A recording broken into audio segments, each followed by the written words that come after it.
মাত্র 3 মাস 15 দিনে আলোচনায় গাছা থানার ওসি ওহিদুজ্জামান। বিদায় আবেগঘন পরিবেশ, অশ্রুসিক্ত ভক্ত শুভানুধ্যায়ীরা। এমদাদুল হকের প্রতিবেদনে বিস্তারিত।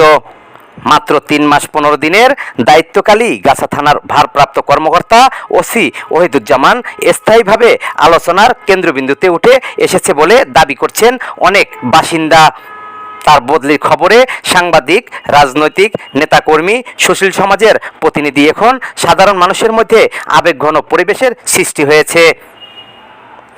স্থানীয়দের ভাষ্য অনুযায়ী দায়িত্ব পালনকালে তিনি মাদক, সন্ত্রাস, ছিনতাই ও ডাকাতি দমনে অভিযান পরিচালনা করেন। পাশাপাশি রাস্তার যানজট নিরসন, ফুটপাত দখলমুক্তকরণ এবং সাধারণ মানুষের সেবা নিশ্চিত করতে দিনরাত কাজ করছেন বলেও তারা দাবি করেন। বিদায়ের সময় অসংখ্য মানুষ তাকে শুভেচ্ছা ও ভালোবাসায় বিদায় জানান। অনেকেই আশা প্রকাশ করেন ভবিষ্যতেও তিনি একই নিষ্ঠা ও সততার সঙ্গে জনগণের সেবায় কাজ করে যাবেন।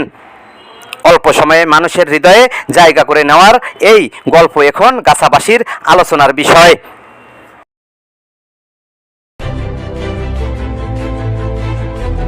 16 বাংলা টিভি, আবহমান বাংলার